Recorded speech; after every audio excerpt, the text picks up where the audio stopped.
So, I'll be talking to you about what's new in dry eye management, following which we'll have a panel discussion. If you look at the T4's Deuce 3 classification, dry eye is a multifactorial symptomatic disease characterized by loss of homeostasis of tear film and or ocular surface, and in which tear film instability, hyperosmolarity, ocular surface inflammation and damage, and neurosensory abnormalities are etiological factors. So there are multiple problems. There are lifestyle problems. It is a symptomatic disease. It includes not only the tear film but also includes the entire ocular surface. Then there's a central pathophysiological concept, and of course one should know what is the etiology. Now, the T4's Deuce 3 report has modified it slightly because there are symptoms which have been given more importance apart from the signs as well.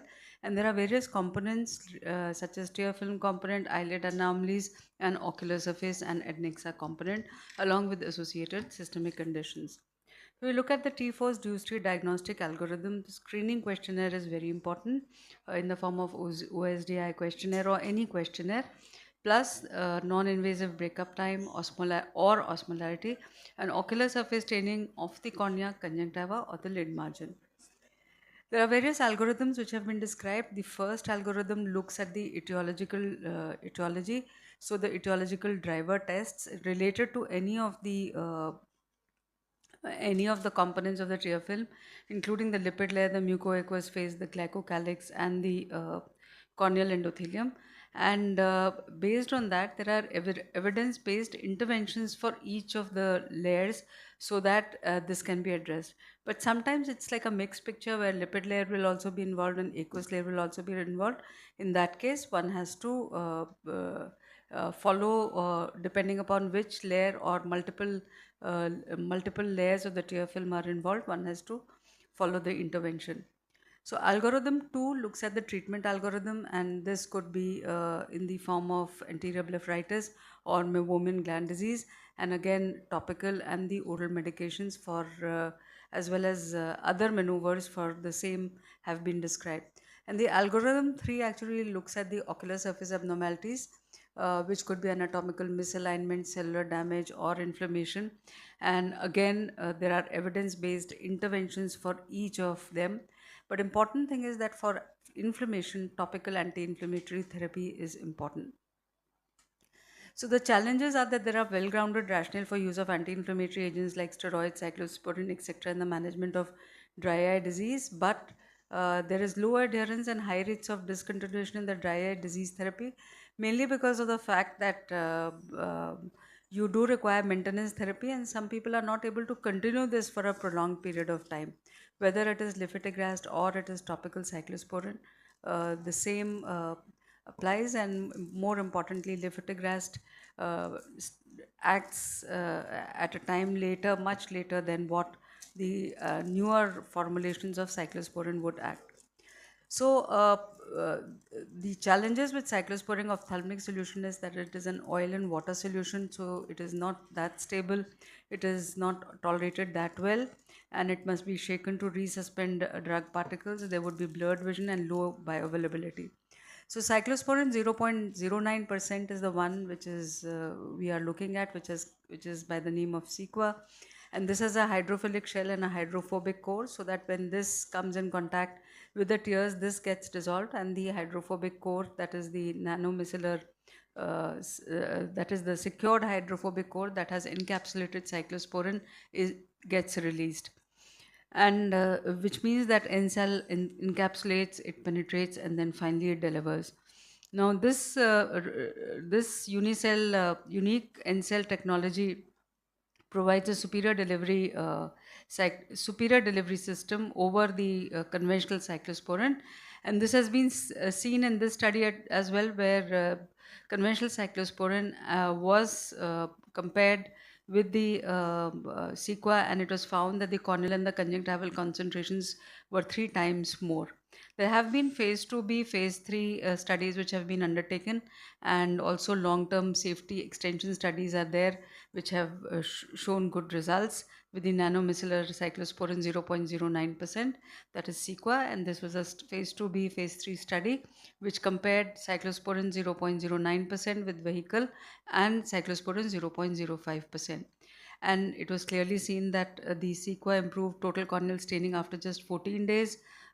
This is a phase 3 study where CEQA was compared with the vehicle itself, and subsequently there was a reduction in the total corneal staining at 1 month and subsequent results, and as well as the patients reported a meaningful reduction in the symptom severity, and there was a statistically significant improvement in visual acuity as well at 2 months. So at 3 months, the central corneas were completely clear in 65% of the cases, and there was also increased in the tear production. Phase 4 study was a multicentric trial which looked at those cases which were not actually getting treated by cyclosporin 0.05%. In those cases, CEQA was started, and there was significant improvement from baseline in these scores by 4 weeks, as well as even in the central corneal fluorescein staining, there was a significant score improvement at 4 weeks with CEQA when we compare it with cyclosporin 0.05%. Same was for conjunctival staining as well as the Sandage score, which was on the questionnaire. Now, the frequency of the artificial tear use and patient preference was also noted, and 69.4% patients preferred CEQA over their other cyclosporin counterparts, and it was concluded that twice daily CEQA elicited statistically significant improvement in both total staining as well as in the questionnaires where dry eye disease was concerned. So the common reasons for non-adherence, lack of persistence, and discontinuation of cyclosporin are many, and these have been illustrated here. But out of this, I think this have been taken care of by CEQA. Now, this was again a real-time world treatment pattern in patients with dry eye disease receiving CEQA or cyclosporin 0.05% or lifitegrast, and it was found that the median treatment duration with CEQA was almost a year, and with lifitegrast 8 months, and with the conventional cyclosporin only 7.9 months, because the patient discontinued the drug following the starting of the drug. And 91% of the responders in the American Academy of Ophthalmology dry eye syndrome preferred practice pattern did say that the 91% of the responders felt that there was mild to moderate, that there was impact, and especially for the satisfaction in the cataract and refractive surgery in these cases. Now, also, if you look at the role of CEQA in accuracy of pre-op biometry and higher order aberrations, it was found that it was found to be a statistically significant improvement in the prediction error of spherical equivalent outcome of the surgery following 8 days of CEQA. And again, the speed of onset in improving the ocular surface health in dry eye patients was also substantially optimal with CEQA, and so also were the higher order aberrations, which changed favorably in the majority of the patients at day 7 and at day 28. Concomitant use of artificial tears did not affect the primary outcome measures. So, as early as 7 days, cyclosporin significantly improves the higher order aberrations, corneal staining, visual acuity, speed scores, tear breakup time, and also improves the ocular redness. With cyclosporin, more than 95% of the patients either had no or mild installation site pain, as opposed to the other counterparts from the other companies. And this is the clinical trial safety. Most ocular adverse event is reported by the patients who are mild or moderate, and the most common adverse event was pain and conjunctival hyperemia. In fewer than 3 patients in 100 they discontinued because of the installation of the site pain, and discontinuation rate due to ocular adverse event was 3.2% for cyclosporin A, 0.09% versus 1.1% for the vehicle, and incidence of blurred vision was also less than 1%. So to conclude, from day one, there is no or mild installation on the side pain in more than 95% of the patients. At day 7, it significantly improves the corneal staining. At month 1, statistically significant reduction is there in total corneal staining, and meaningful reduction is there in the symptom severity. As early as day 56, CEQA improves visual acuity. At 3 months, 65% of the central corneas are completely clear and tear production increases significantly. After nearly a year, more patients are still on CEQA as compared to lifitegrast or other cyclosporins, and majority of the patients do prefer CEQA over conventional cyclosporins. The most common adverse event reported, of course, was a slight amount of installation side pain and conjunctival hyperemia. So thank you very much for your attention, and I think we can open this for discussion now with the panelists. So Dr. Ilan, will you please lead the panel discussion?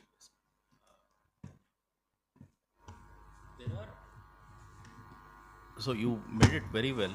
There are other preparations of 0.09 or 0.1% available, but they are not as effective as this drug.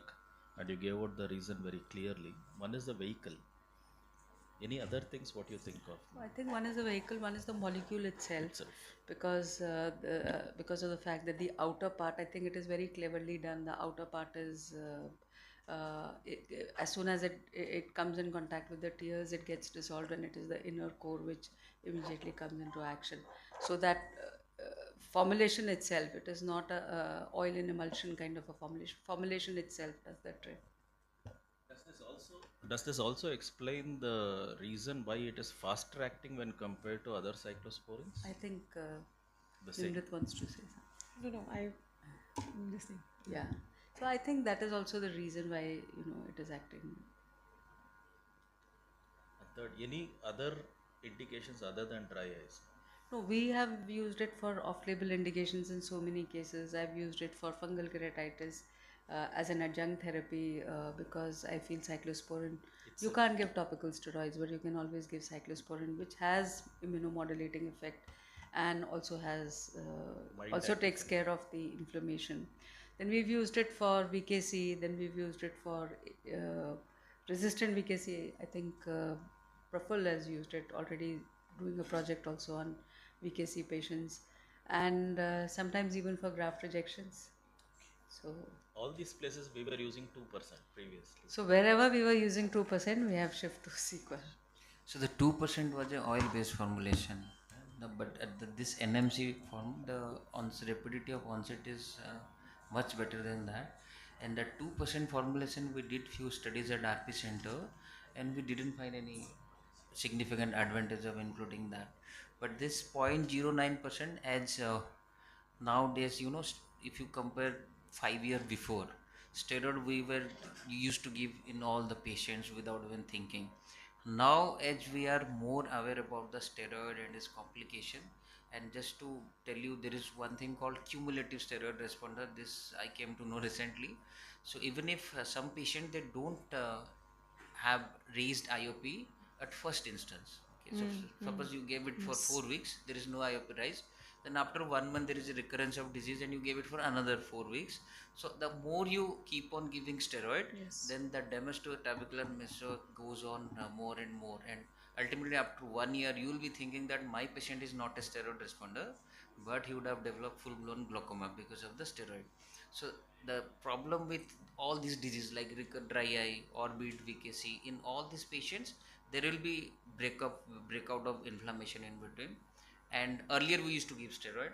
Now I think we have a best alternative in form of 0.09% this cyclosporin, and you are not afraid of continuing it for 1 year, 2 year. We did an impression cytology study of all the patients who were on cyclosporin for more than 1 year, and we didn't find any change in conjunctival or corneal epithelium.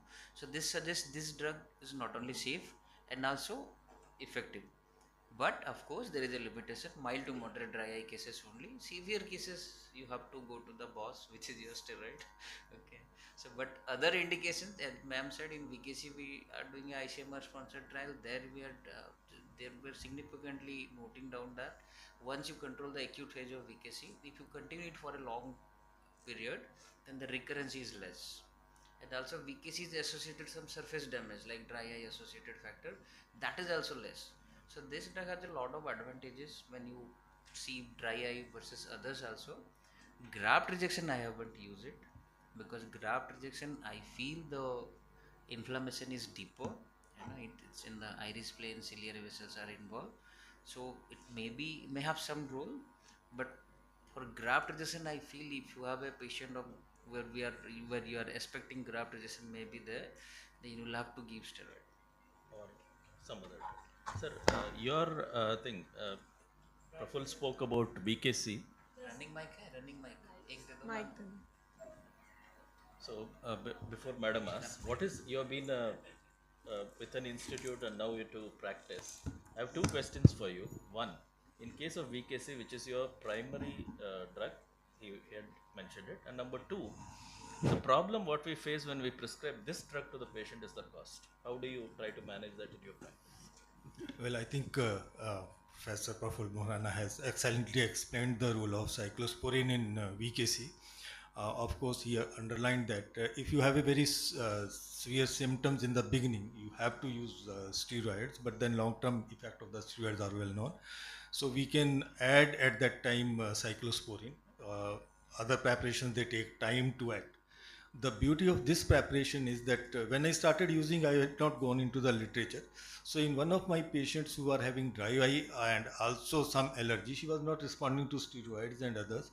When I used this preparation, after 2 weeks, she said, I am perfectly okay. So that was something surprising. And if you have to use other preparations, you have to really convince the patient that this will give you long-term benefit, this thing, just like glaucoma patient, that some act will be there. But the patient wants symptomatic relief. And that is the advantage when we are using this drug and combining with the steroids, and then of course you take off the steroids and use this drug, and if you want to control more inflammation, you can use tacrolimus ointment also on the lids if it is not tolerable.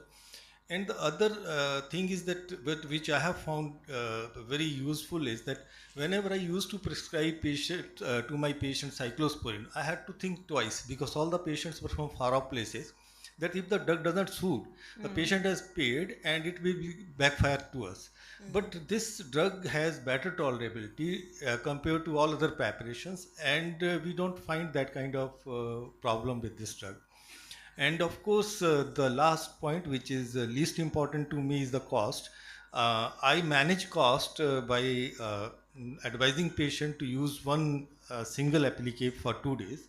You use it, recap, put it in the fridge, use it next day morning, and I advise them 3 applications only, not the fourth, and then open the next one after 2 days. So this is my protocol. Sir, any role I want to ask the panelists. I have had a very good experience. First, I want to share that I had a patient. She was, the mother of a doctor, a very dear colleague. So she came to me. She said, I have a lot of pain in my eyes, and so much so, she said that she has neurotrophic pain. And she had been even given autologous serum drops.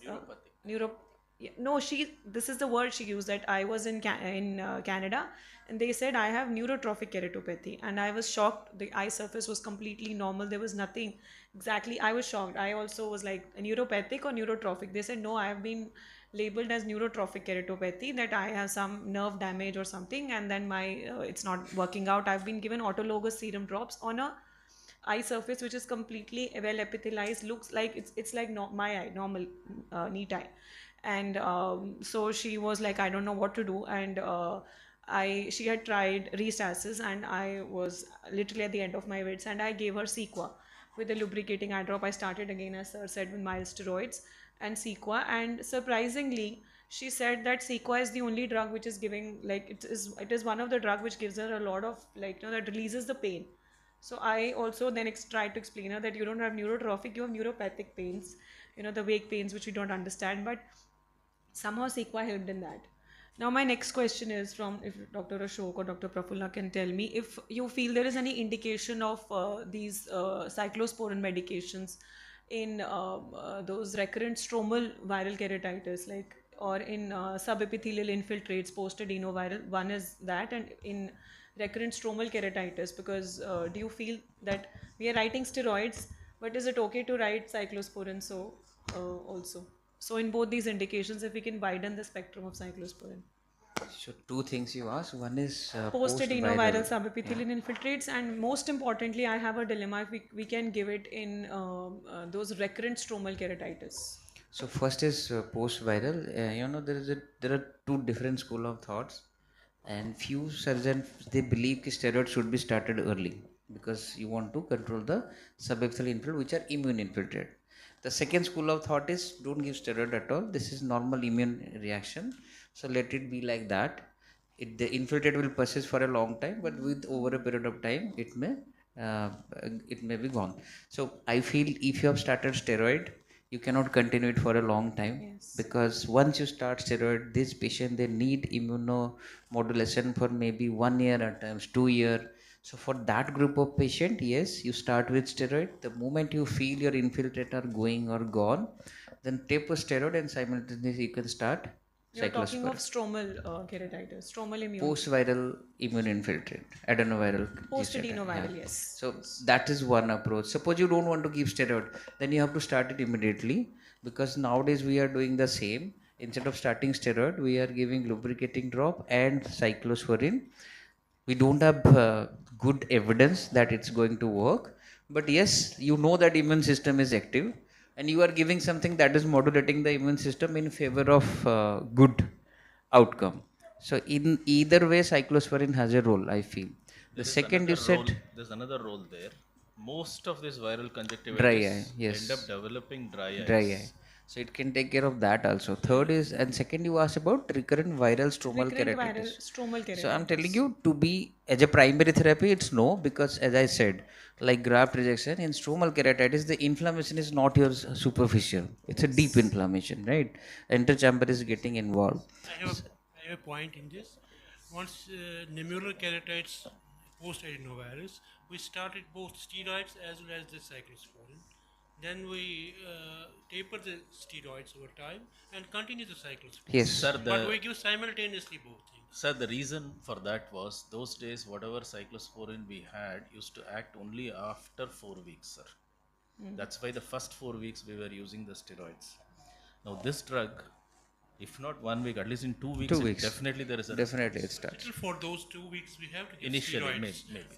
You can, and I feel giving both together is better than starting Definitely. I one think and that's then a very important point. We are just widening Sir, our spectrum of the using one reason, cyclosporin. that is what Prafulla said, wherever possible, it's better to avoid the steroid because these people become dependent on it despite the cyclosporin. Yeah. So only wherever necessary, what I do is start the cyclosporin. Unless if there is any visual damage, definitely steroid is required. Otherwise, start the cyclosporin. Doesn't respond, then short spurt of steroid. That's it. For steroid, the indication is clear. There are confluent central nummular opacity involving visual axis. You have to start steroid because the patient's vision is down. But there are some infiltrate which are not affecting vision that much. I don't think we should start steroid because, as sir said, see, cyclosporin itself it cannot take care of that nummular opacity. You have to be clear. If you want to get rid of that opacity, either start steroid or wait for a long period of time. So those cases where visual axis is not involved, there is no point of starting steroid because as Dr. Elan said, the patient will become steroid dependent.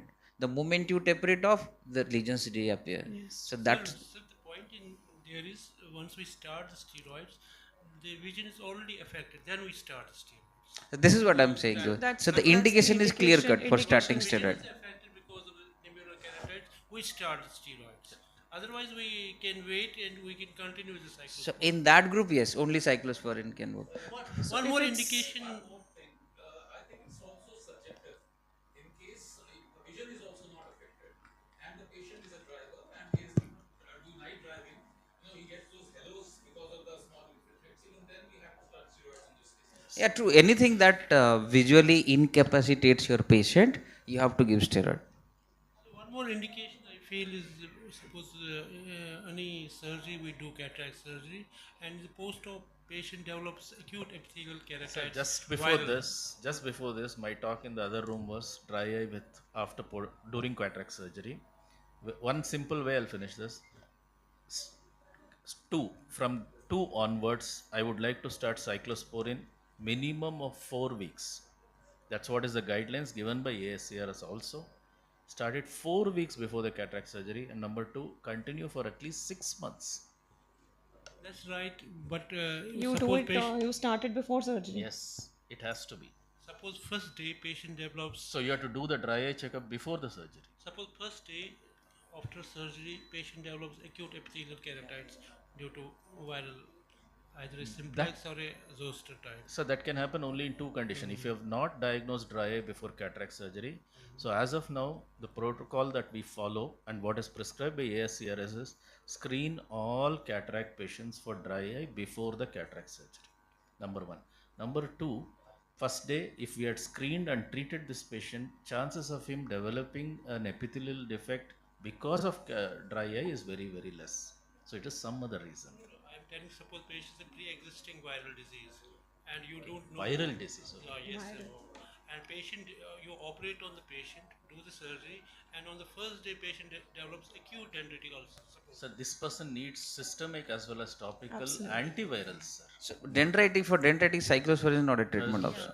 No, I mean for the inflammation. Suppose we give post-op steroids for the. You are already giving steroid, Sir, right? can I add to your No, I mean that we should avoid steroids and start on cyclosporine. No, Sir, post-op. No. in the post-viral, yeah. so Narayan, the NN group had done a study to find out what is the cause. So in post-viral, recurrences are because of the TNF alpha, and TNF alpha does not respond on the cyclosporin. So it mainly, they talk about that tacrolimus sometimes responds very well, or either trehalose based lubricant drops work very well in the recurrences. They are studying that part as well. So post-viral recurrence, if you say dry eye, suppose it's epithelial recurrence, your treatment of choice is topical acyclovir, right? I'm not telling dryness, I'm telling surgery. If you have done a I think cataract surgery. if Yeah, this is what I'm I saying, can post-cataract reframe your question, surgery. he's saying that if after cataract surgery, day 1 the patient has a dendrite. So this is and what now I'm you're telling going you. to treat If you have the- done a cataract surgery, day 1 there is a epithelial keratitis. The treatment of choice is topical acyclovir, because for dendritic keratitis that only works.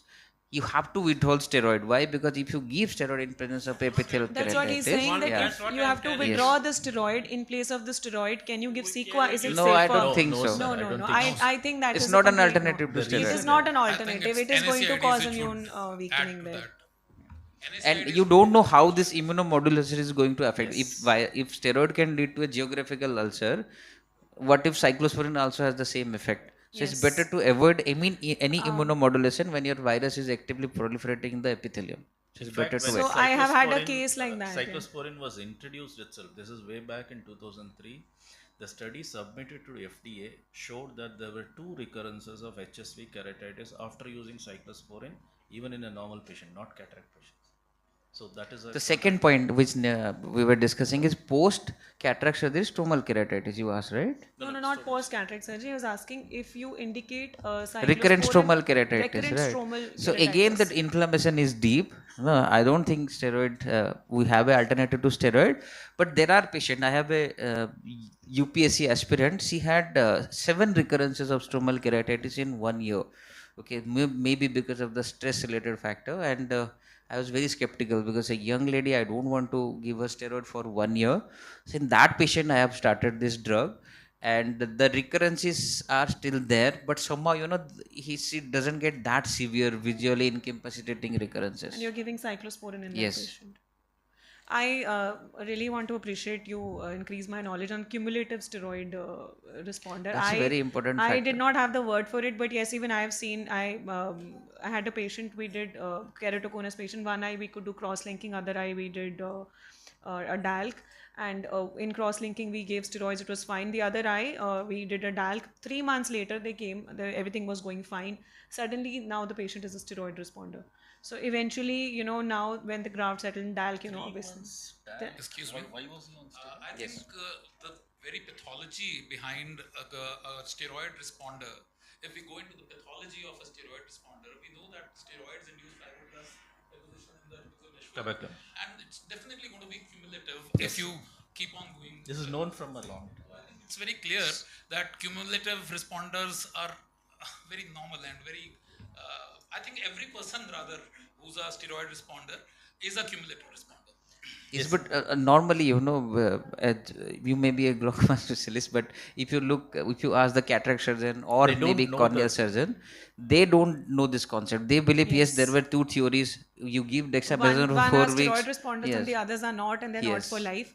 So yes, I think this is something I that is think we have to beautiful to share. always be a little cautious while Give giving Yes. steroid only when steroids. it is absolutely essential. So That just should to be answer the your question, process. I done a suture removal. That is why I could had to Had to give a steroid. give a steroid that time, and suddenly now the pressure in he was a steroid responder, so I was also shocked. So just to answer that I would question. just add to this thing for the last thing is steroids are for acute stages, Yes. and once we have attained, kind of peace in that acute phase, then the time when we could add on something, we can even add on before, as he said, we can always add on cyclosporins before, so that by the time we taper off our steroids, something is acting, and this we can go for a longer time, so we are a little more safe. So So I think since this session is on Dry eyes. cyclosporin 0.09% NMC formulation, so you should use that whenever you feel that steroid may cause so glaucoma that's or what all I this think thing. we can Yeah. just sum up that the indications are beyond dry eye as well. We can use it in post-adenoviral subepithelial infiltrates, Yes, ma'am. post-cataract Yes, yes, surgery. ma'am. So yes.